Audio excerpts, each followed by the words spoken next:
हे दोस्तों, आज मैं आपको बताऊंगा एक की रीजन क्यों कुछ ही लोग बहुत अमीर बन पाते हैं और क्यों ज्यादातर लोग गरीब या फिर मिडिल क्लास रह जाते हैं। रॉबर्ट नाम का एक लड़का था जिसके 2 बाप थे।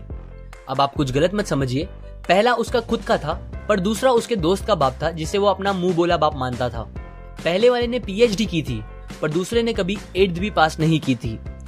दोनों बहुत ही स्मार्ट और हार्डवर्किंग थे पर दोनों की सोच बहुत ही अलग थी और दोनों रॉबर्ट को अलग अलग बातें सिखाते थे। पहला बाप बोलता था कि पैसा सारे फसाद की जड़ है, पर दूसरा बोलता था कि पैसा ना होना सारे फसाद की जड़ है। पहला रॉबर्ट को हमेशा महंगी चीजों के बारे में सोचने से मना करता था और कहता था कि वो हमारी हैसियत के बाहर है। दूसरा उसे कहता था कि वो सोचे और अलग अलग रास्ते ढूंढे जिससे वो सारी महंगी चीजें खरीद सके। ये करने से उसका दिमाग तेज होगा और नए आइडियाज भी मिलेंगे। पहला उसे कहता खूब मेहनत कर, अच्छे से पढ़ लिख ताकि तुझे बड़ी कंपनी में नौकरी लगे और तू बड़ा इंसान बन पाए।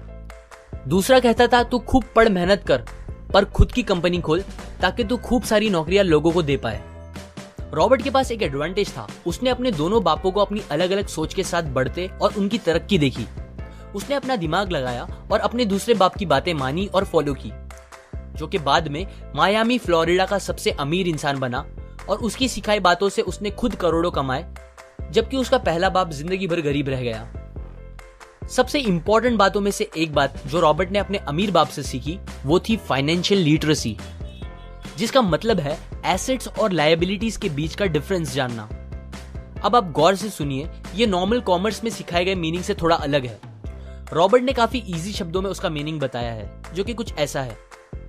एसेट्स कोई भी वो चीज होती है जो आपको पैसे बना के दे या फिर आपके जेब में पैसे डाले, और लायबिलिटीज वो चीजें होती है जो आपके जेब से पैसे ले ले या आपके पैसे खत्म करे।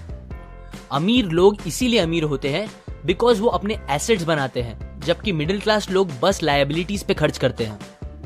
मिसाल के तौर पर रमेश और सुरेश नाम के 2 दोस्त थे। दोनों सेम पोजीशन और सेम सैलरी पे काम करते थे।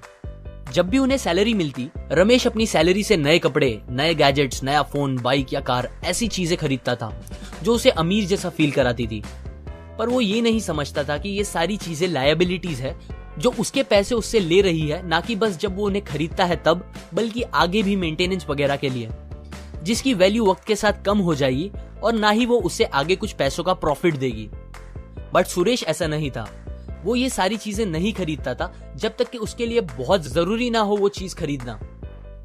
वो पैसे जमा करता था और एसेट्स पे खर्च करता था, जैसे कि स्टॉक्स, बॉन्ड्स, रियल एस्टेट, अपनी खुद की स्किल्स बढ़ाने के लिए या कुछ सीखने के लिए जो उसे आगे और पैसे बना के दे। 2 साल बाद सुरेश करोड़पति बन गया, जबकि रमेश वैसे का वैसा अपनी कम सैलरी को कोसता रह गया और कहता था कम सैलरी उसके मिडिल क्लास होने का रीजन है। एक गरीब इंसान का कैश फ्लो कुछ इस तरह होता है, उसे पैसे मिलते हैं और फिर वो पैसे उसकी जरूरी खर्चों में खत्म हो जाते हैं। एक मिडिल क्लास का कैश फ्लो थोड़ा सा अलग होता है, उसे पैसे मिलते हैं, वो पैसे जरूरी खर्चों और लायबिलिटीज में खत्म कर देता है। इसीलिए मिडिल क्लास और गरीब में ज्यादा फर्क नहीं है। मोस्टली मिडिल क्लास लोगों को लगता है उनका घर उनका एसेट है, पर ऐसा नहीं है।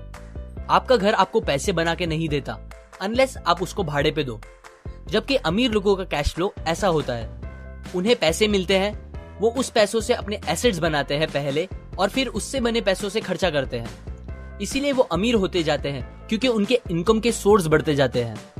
अगर आपको अमीर बनना है तो ये बात याद रखिए अच्छे से।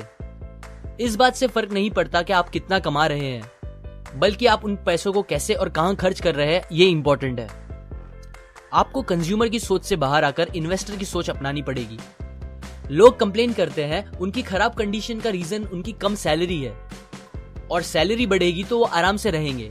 पर प्रॉब्लम ये है कि इनकम बढ़ने के बाद लोगों के खर्चे ज्यादा बढ़ जाते हैं, क्योंकि ज्यादा पैसे ज्यादा अच्छी चीजें खरीदने पे मजबूर करता है, जैसे कि एक बेहतर फोन, कार, घर, जो कि सब फिर से बस लायबिलिटीज है जो आपको कभी अमीर बनने नहीं देगी।